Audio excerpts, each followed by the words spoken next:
Someone had centered the body on a thick wool blanket and arranged it in an unrealistic pose, legs straight, arms folded across the stomach. Worse, the body fidgeted and spoke from time to time. "Julia, dead bodies aren't supposed to move," I said with a chuckle.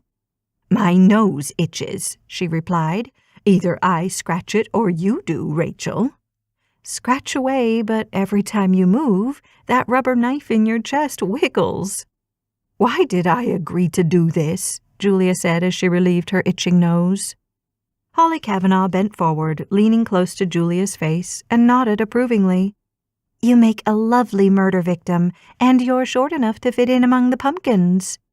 "Just find the clues so I can get up, will you?" Julia said.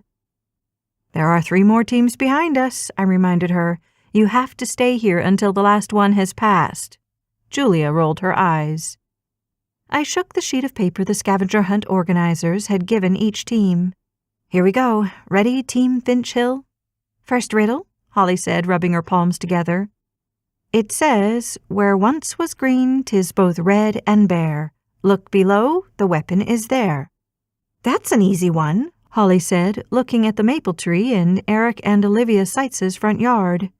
Grinning, we marched for the tree, swept aside a pile of fallen leaves, and found the murder weapon, a plastic table knife, its blade painted red. "Got it," Holly said triumphantly, dropping it into her backpack. Laughter sounded farther up the street, where several teams had gone before us, and as I brushed leaves over the remaining plastic knives, 4 people raced by on the sidewalk. "Are they jumping the queue?" Holly asked. "Teams are supposed to go in order." "Maybe they're not in the hunt." "Team Lookout will be here in 5 minutes," she warned.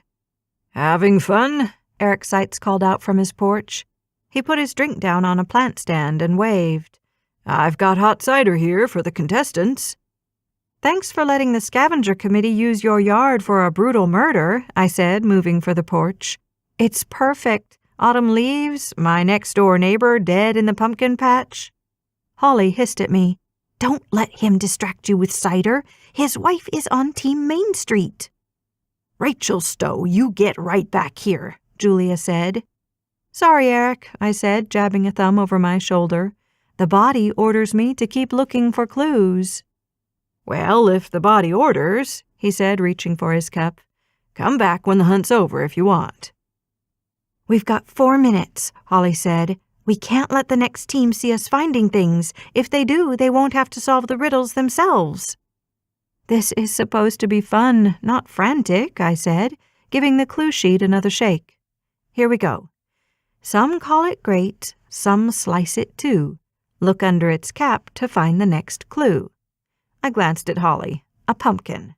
Find a carved pumpkin with its top on." We began to dig among the pumpkins in the Seitz's small patch, and I quickly found a carved one half hidden under yellowed pumpkin leaves. I pulled off the top, reached inside, and retrieved a small slip of paper. It says, "Congratulations, now add this to your sack. To find the 3rd clue, don't look back." "Ooh," Holly said with a mock shiver. "Sounds like something out of a horror movie. Don't look behind you."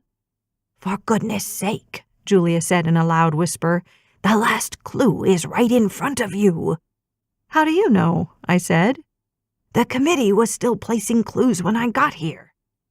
"That's cheating, isn't it?" Holly said, a mischievous twinkle in her eye. "I think we have to forfeit several minutes." Julia raised herself on her elbows. "Rachel Stowe and Holly Kavanaugh, I'm in my 60s, and I'm not going to lie in the dark on this cold ground 1 minute more than I have to. If you want to stay friends, you'll stop fooling around and look behind that pumpkin right now." I did as instructed, crouching down and parting the dry pumpkin leaves. "Rubber spiders," I said, grabbing one and handing it to Holly. "It's got a tag around its abdomen. Are you really cold, Julia?" "No, I'm fine," Julia answered. "I just feel ridiculous. I didn't think I would, but I do." "The tag reads, 'Put the spider in your bag, then leave this place to see the hag,'" Holly said. "The hag?" I said. "Who or what is the hag?"